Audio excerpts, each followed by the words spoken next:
Hello beautiful soul! Welcome back to my channel. This is my channel from Japan, Kabayan Cancer. This reading is for you. Tingnan natin yung January 5 to 11, 2025. Maraming salamat muna sa mga subscriber, new subscriber, cross-watcher. At sa mga bagong pasok dyan, welcome na welcome kayo sa bahay ni Ate Aimee. Salamat din sa nakataba ng puso ninyong mga comments. At sa mga nagpa-personal reading, wow, we have the key. Maraming salamat po. Kung gusto niyo na energy niyo lang talaga, ang gusto niyo makuha natin, all the details para sa personal reading ay nasa baba ng video na ito. This is a general reading, Kabayan Cancer. Kunin mo lang sa'yo at itapon ang hindi sa'yo. Energy mo, energy ng person mo, energy ng malapit sa puso mo. Nangyayari, or mangyayari pala. Use your own intuition, lawakan natin ang ating isipan. Ang hindi naman nangyari sa'yo at hindi naman nag-resonate sa'yo, ibig sabihin ay hindi mo energy ang ating nakukuha.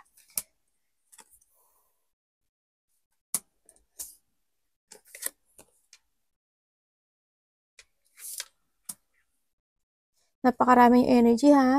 Pag hindi nyo alam ang vice versa at ang general reading, i-research nyo sa Google para mas maintindihan nyo at hindi kayo maligaw sa ating reading. Okay. Yes, may mga papuri sa nakita ko dito. Yes, may mga papuri, may mga kasiyahan, ako nakikita dito. Baka may mga makikita na is mga grupo, ganyan. May mga party ka pupuntahan. Ganyan. And also, yung iba sa inyo siguro is your, nasa, networking, internet, ganyan. So, nakita ko dito. Kumbaga, may nakita ko audience, no? Baka hindi yung mga pupurihin kanila dito, no, sa situation na to. Maaring sa kasiyahan. Maaring if you are in a networking, YouTube, Facebook, TikTok, mga ganyan, di ba? O kung ano mang networking na yan. Kasi may nakita ko maraming tao. No, maaring nagkatrabaho ka in a public, ganyan, sa nakita ko dito, and then doon ka purihin. No, and also, maaring there's someone want to give a love sa'yo or a romance, ako nakikita dito. Maaring may makikilala ka, no? Baka may makilala ka na new person sa buhay mo. No? Okay, nandito na kasi si Anchor. Ibig sabihin, may isang tao sa buhay mo. Sa iba siya new, sa iba dito is may tatapusin ka. May pagtatapos ng isang relationship, And also, the man is maaaring ikaw, or karelasyon mo, asawa mo, kuya mo, kasamaan mo sa trabaho. Kasi maaaring nagkakaroon ng mga quarrant or nagkakaroon ng questioning, no, sa nakita ko dito. May tao dito na iba yung pagtingin niya sa'yo, no? Sa nakita ko dito. May taong iba ang pagtingin niya sa'yo. Hindi ko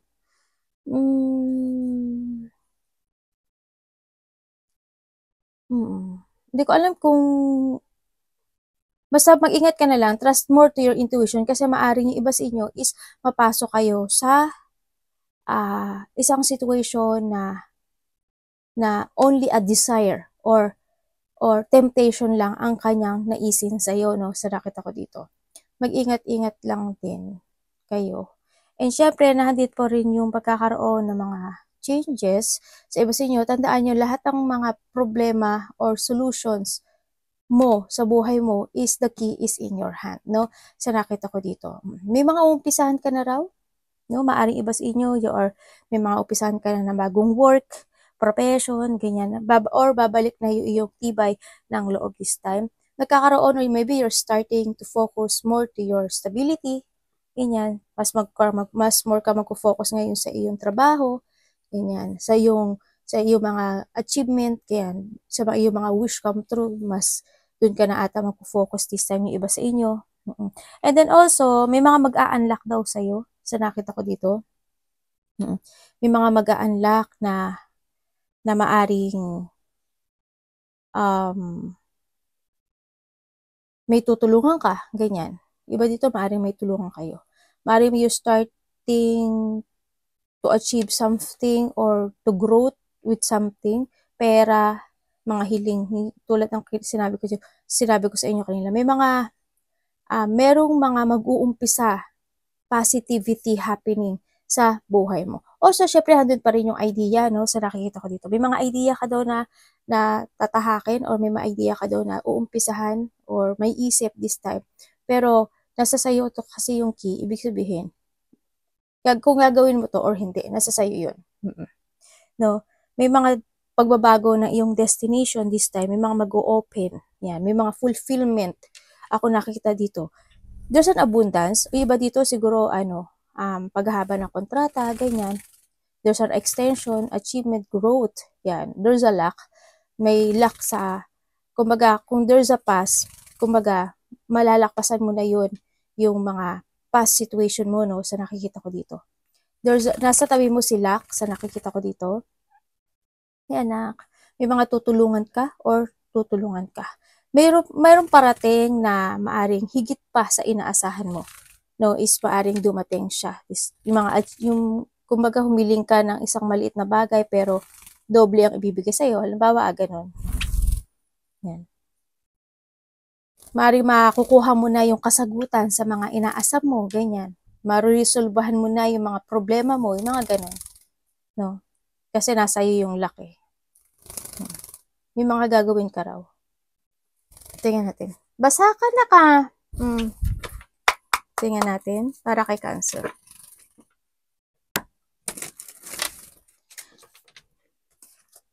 Meron tayong Gemini, Libra, Virgo, and Sagittarius. Para kay Cancer. Show me.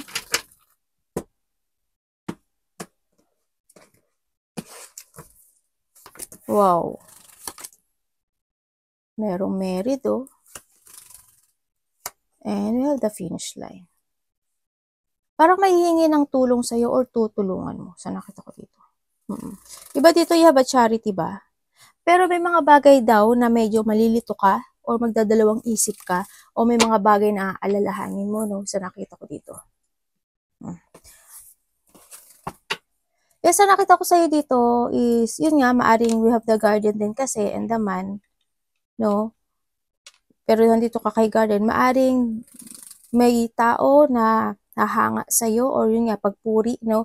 Or maaring may makilala ka na bagong tao sa buhay mo this time sa nakita ko dito. And also, when it comes to yourself, is a commitment sa sarili mo na i-finish ko na to, i-start ko to. Yan ang sa nakita ko dito. And handito rin yung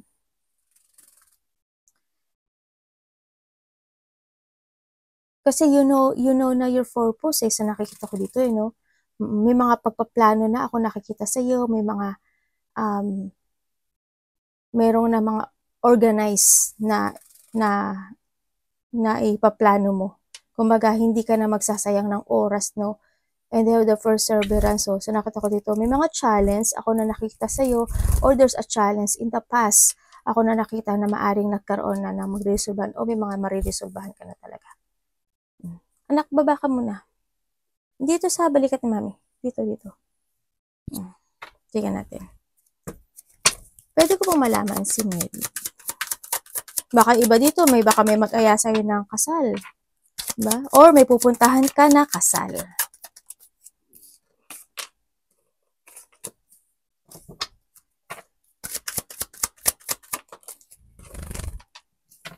Ay, may nangako ng kasal. May nangako ba sa'yo? Ano po to?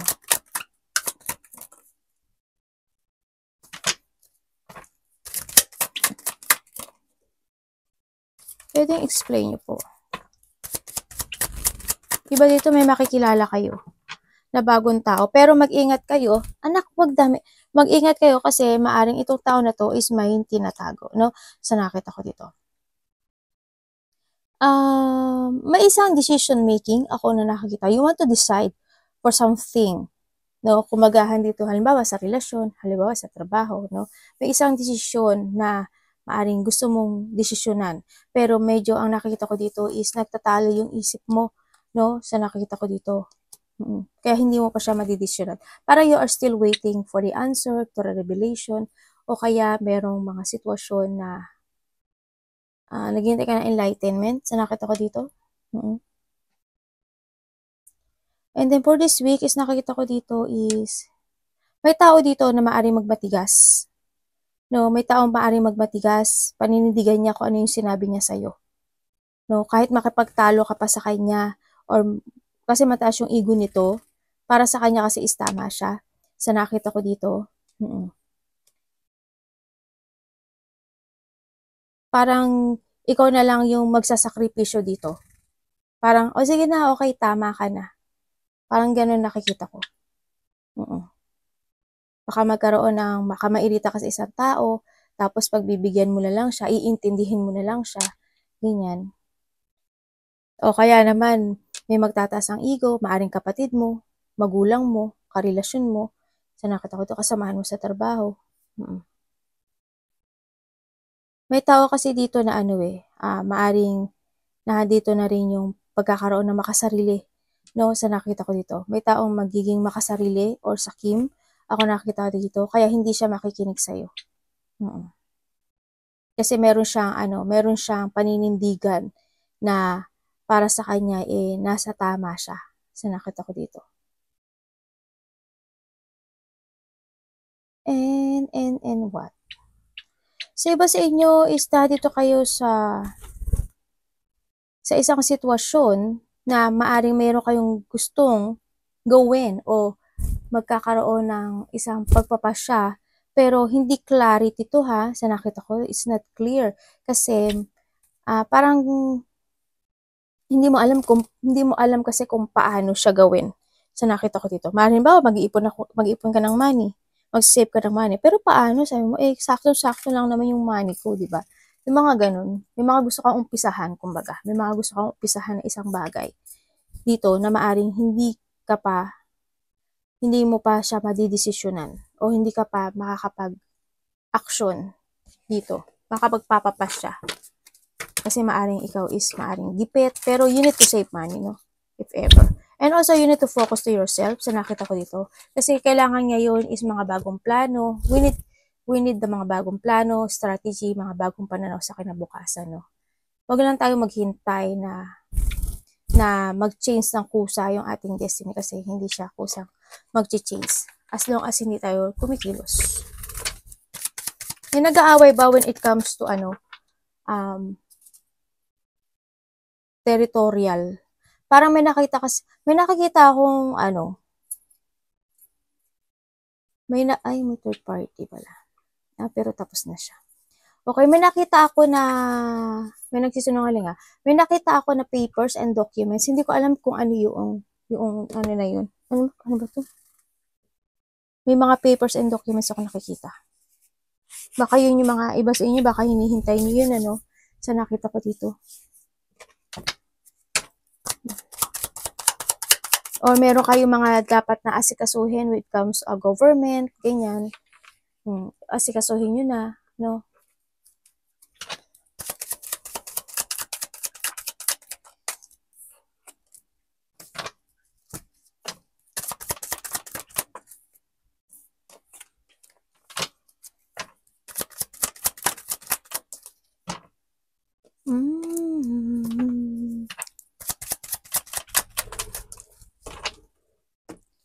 Onesa, ang kulit mo. Okay. When it comes to this week, sa nakita ko sa inyo, may mga sitwasyon na mag-fail.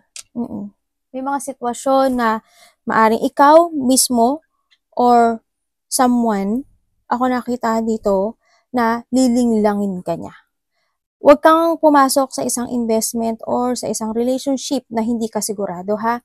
Kailangan mong tingnan maigi yung mga, kung may mga susulatan ka ng mga document, papers, ganyan, tingnan mong maigi sa nakita ko dito. Kasi ang nakita ko dito is maari daw ikaw is maling lang na maaring related to an investment or to your money. And also to a relationship, no? Kasi someone's want to offer you something. Pero, ang nakita ko dito is pangliling lang. Either opportunity, either love, or related ang money, no? Sa nakikita ko dito. Mag-ingat ka kasi there's a disloyal person, hindi totoong tao, papangling lang, nangliling lang. And then, maaring mawala sa'yo yung meron sa'yo. Mag-ingat ka na lang din sa nakita ko dito. And syempre, nahandito rin yung isang situation sa iba ha, sabihin ko naman. May isang sitwasyon sa iyong buhay na you need to make, na kailangan mo daw magkaroon ng disiplina sa buhay mo at kailangan mong magpakatatag at manindigan, no? Dito, kasi andito kasi sitwasyon mo na maaring ang nalilito ka kung paano mo uumpisahan or maaring kasi ang nakita ko to, you're stuck. When it comes to money, you're stuck. No? When it comes to money, hindi siya nag-growth. Sa nakita ko to, it's more on failure. Kung mag-uumpisa ka na mag-save ng money, is mag-save ka na. No? Sa nakita ko dito. Oo, kasi nag-ano siya, parang palabas yung pera sa nakikita ko sa'yo dito. Nag-fail, no? And then, may mga bagay ka raw ngayon na isang sitwasyon na parang ina-analyze mo or parang, hindi ko alam kung hinihintay mo. Kasi ang daming tanong na pumapasok sa isip mo this time, na ang daming questioning. Kumbaga, this week din makakaramdam ka rin ng pagka-boring sa iba sa inyo. Anak, tinupa mo si mami Huwag mo kulitin yung kapatid mo, anak. Yan, maaari makaramdam ka ng pagka-boring. Andito yung maaari magiging weak ang iyong energy this week. Sa nakita ko dito. Andito rin yung magkakaroon ka ng mga dissatisfaction. Yung magkakaroon ng mga bagay na maaari ikaw is mag-o-offer ng isang bagay sa isang tao or siya ang mag-o-offer sa'yo pero hindi siya matatanggap. Parang magkakaroon ng rejection. Ay, shame. Kaya pala basa. Teka lang Pagkakaroon ng rejection. Mag-ingat ka lang palagi. Ay! Anak ng pugita. Ang kulit ng mga anak ko. Nalaglag yung aking timer. Yun. Basta kung ano yung mga papasukin mo this week or mga gagawin mo. So nakita ko to. Interest ka sa intuition mo. Diba dito naghihintay kayo? May hinihintay daw kayo. Iba naghihintay ng sign. No?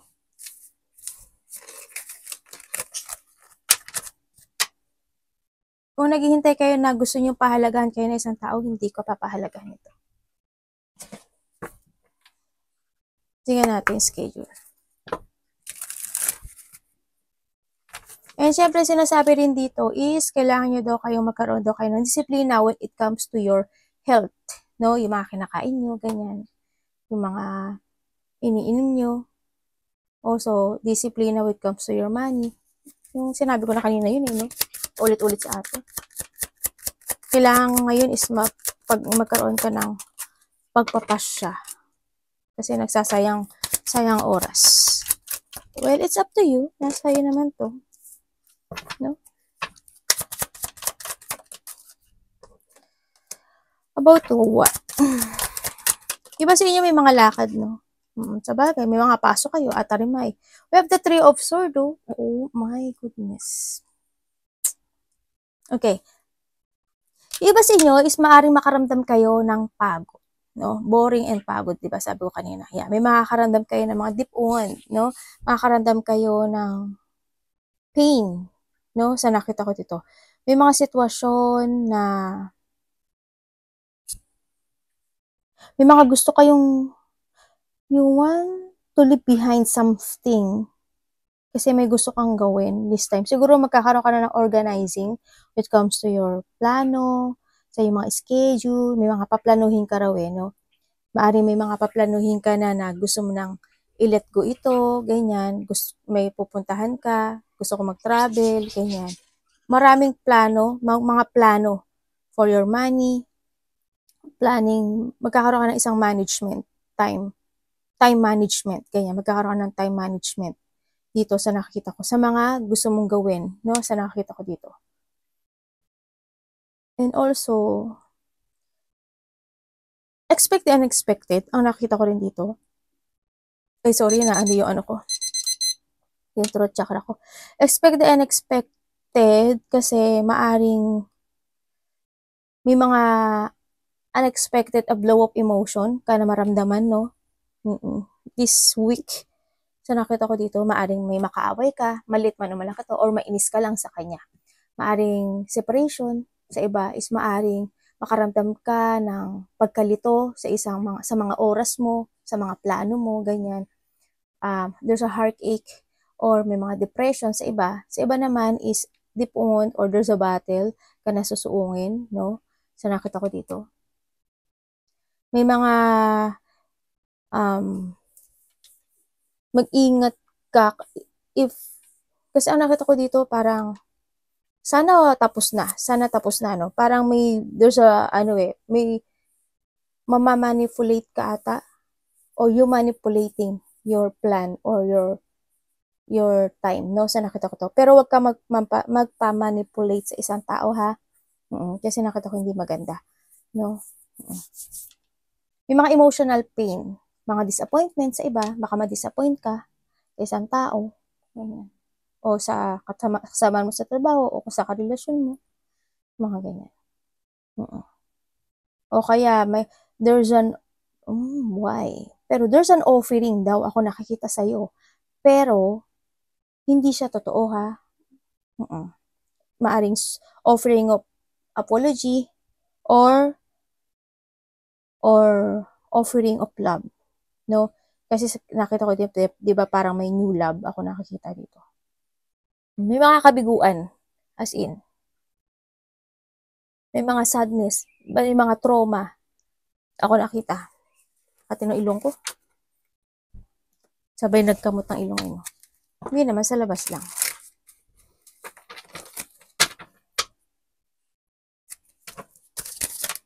Maaring may mga ililib behind na kayo, no? Na isang sitwasyon.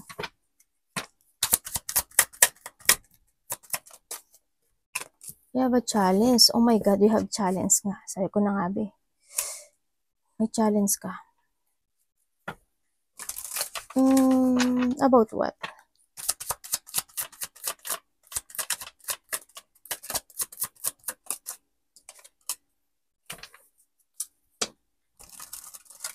Pwedeng may challenge ka talaga.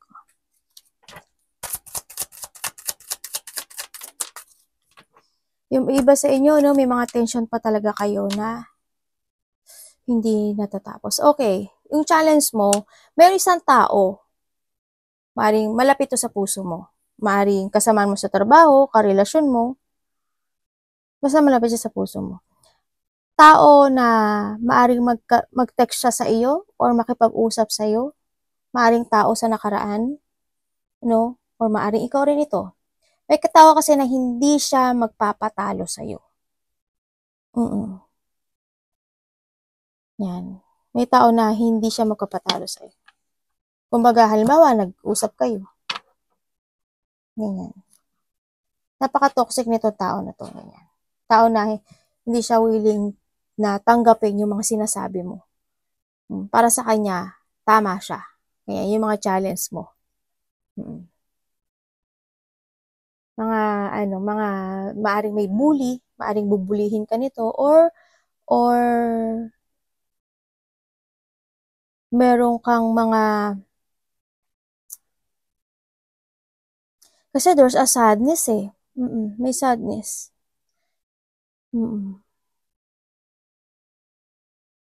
There's a sadness. Sabihin, may tao na sakim, makasarili. Sarili niya lang iniisip niya. No, ang nakita ko dito, maaring kung itong tao na to is pailiinom siya ng alak or palasugal or palababaero, lalakero, ganyan. No? Kahit kausapin mo siya, hindi siya makikinig sa'yo. Parang nakita ko na siya dito. Saan ba yun? Dito ba o dito? Magkakaroon ng isang argumento, tama ba ako? Argumento, ganyan.